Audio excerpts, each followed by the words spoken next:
This woman who sends a photo of her baby to Epstein and says, your generosity has no limits, after receiving an unbelievable sum in her bank account, and that she's never seen such a number in her bank account. Harvard professor Martin Nowick emailed Ghislaine in 2002 to thank her for her hospitality, and out of nowhere said, I'm so happy I didn't kill anybody, referring to their visit.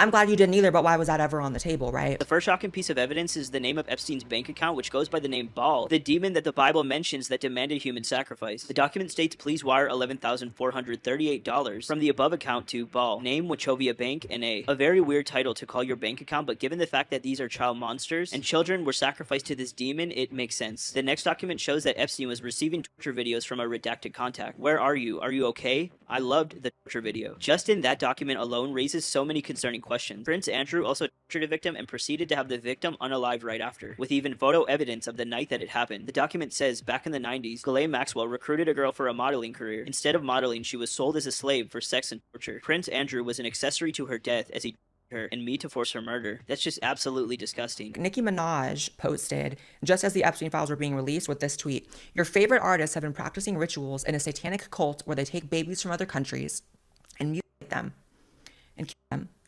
as a form of a blood sacrifice to their god. You see, when their master is Satan, you must constantly shed blood, however the jig is up. People love to disregard this stuff. I think part of it is it's just too painful to hear. And then, of course, if you're an atheist or agnostic, you don't really have a lens to see this from. If you're a Christian who really knows your Bible, you know this is all biblical. This is all laid out. Joe Rogan, the most popular podcast in the world, has had on multiple guests over the past several weeks, filling out details around this same subject matter. Yeah, there's all sorts. Did you see the thing in the Epstein files? Oh, yeah. Like those ordered Epstein files. In fact, I can't believe that, like, everybody just kind of like, oh, okay, and they're moving on with their lives. I Going think on in your people are normal waiting lives. for a condensed version that lays out all the facts. It's the people that are like really interested in reading all the emails. I think the Luciferians cast a spell on the world. And, For real? Oh, absolutely. Like, it's just like how vampires can't go into a house unless they're invited. They tell you, what's going on ahead of time. It's predictive programming. And once you say it out loud and you put it out there and make fun of it and do a little skit, like Stephen Colbert did a little skit on his show where, oh, here's a baby. I'm going to take this baby and I'm going to give it to Moloch. And he goes into like a cloudy red, furnace and hands the baby over. And he's, oh, the baby's going to be fine. And they make a joke about it and the audience laughs. Okay, we're all now conditioned to it. And in fact, mundus vult decipi, ergo decipiatur. It's a long known concept. And so in Latin, mundus vult decipi means the world wants to be deceived. Ergo decipiatur. Therefore, it is. We want to be deceived. We don't want to believe the horrors that are actually behind the veil. Well, I think with the Epstein files, people are, because of these emails that have been released, people are just now starting to be aware of the bizarreness of the code and some of the things, like the facts. Like, let's just talk about the sulfuric acid. So this was like right after he was indicted in 2018. Yeah, I got to get rid of some bodies. Yeah. I got How much to did dissolve up some bodies. What did it say? He ordered 6 drums of sulfuric acid right away.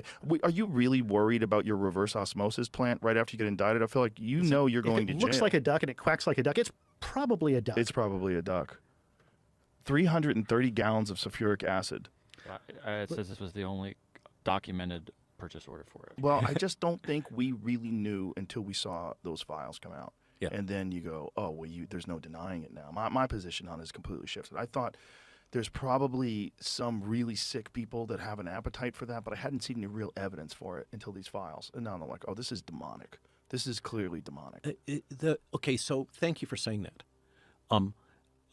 I'm somebody who was raised a Christian and went to Bible school and that kind of stuff as a kid, and youth groups, and then growing up in Central Coast of California, let's say, veered in different ways. Mm-hmm.